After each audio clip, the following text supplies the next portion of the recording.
Raquel Zamarrón me pregunta si puedo explicar sobre el libre albedrío. No tengo nada que explicar, a ver. El determinismo no me termina de convencer. Muchas de las personas que sigo están casados con esa idea. Ya hice un vídeo sobre el libre albedrío, pero vamos a tratar de resumirlo. Mira, el resumen más sencillo es que no tenemos idea, ni forma de saberlo. O sea, hay cosas que tenemos forma de averiguar, pero no tenemos ninguna forma de averiguar si funciona o no un elemento de aleatoriedad en nuestra existencia, y si ese elemento de aleatoriedad además depende de lo que llamamos nuestra voluntad, que igual es solamente una ilusión. Te recomiendo un libro, por cierto, de una psicóloga experimental que conozco, que es Elena Matute, que se llama precisamente Nuestra mente nos engaña, ¿no? Y yo he hablado con ella, alguna vez le planteé algo que le llamó mucho la atención, le digo, es que a veces tú te das cuenta que te vas a cortar porque estás manipulando mal un cuchillo, y te das cuenta que te vas a cortar, pero no lo puedes evitar y acabas cortándote.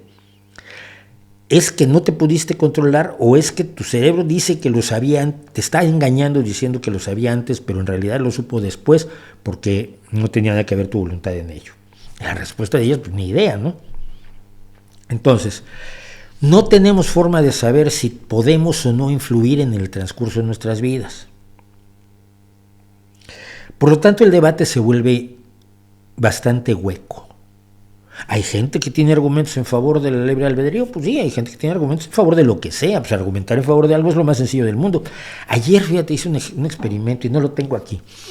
Ayer hice un experimento para ver qué tan fácil es argumentar. Le pedí a ChatGPT que me explicara por qué la inteligencia artificial iba a revolucionar todas las acciones humanas. Me soltó un párrafo así, explicando por qué toda la vida humana iba a ser revolucionada por la inteligencia artificial. Y luego le pedí que me argumentara por qué no iba a ser afectada la humanidad, ni iba a haber una revolución por la inteligencia artificial. Me soltó otro párrafo igual, con unos argumentos buenísimos, entre comillas, de por qué no es cierto que venga una revolución con la inteligencia artificial. Así es, así son los argumentos a veces. Entonces, tenemos que tener mucho cuidado con los argumentos. Lo que sí sabemos es lo siguiente: las personas que dicen ser deterministas no actúan como si lo fueran. Es decir, todos los seres humanos, independientemente de la presunta posición filosófica a la que nos adscribamos o de la pose que nos guste, todos actuamos como si tuviéramos libre albedrío. Todos actuamos como si fuéramos al cine a ver la película que nos interesa a nosotros. Y nosotros decidimos ir al cine, y nosotros decidimos pagar la entrada del cine y comprar palomitas y decidir si las pedimos con mantequilla o no. Y nosotros decidimos si invitamos a alguien o no invitamos a nadie al cine. Actuamos como si tuviéramos libre albedrío siempre. ¿Cómo podrías actuar pensando que no lo tienes?